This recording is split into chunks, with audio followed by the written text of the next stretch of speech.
பொதுவாக மறுமை நாளில் நியாய தீர்ப்பு நாளில் மகசர் மைதானத்தில் நல்லவங்க கெட்டவங்கன்னு முடிவெடுக்கப்பட்டு கடைசியில் அவனுக்கு குற்றப்பத்திரிக்கை கையில் எல்லாம் கொடுப்பான்.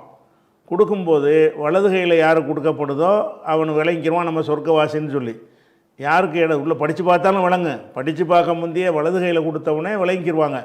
இடது கையில் யார் கொடுக்கப்படுகிறதோ அவன் நரகத்துக்கு போவான் என்று பல வசனங்களில் சொல்லப்பட்டிருக்கிறது. உதாரணமாக 69, 26 வசனத்திலையும் சொல்லப்பட்டிருக்குது, இன்னும் பல வசனங்களில் சொல்லப்பட்டிருக்கு.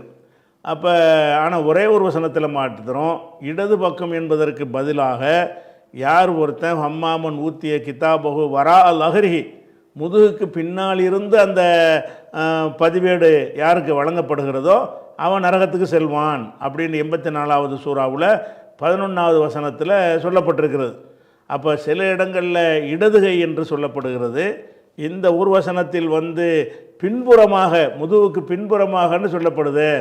ரெண்டு வெவ்வேறையான்னு கேட்குறாங்க. வெவ்வேறு கிடையாது.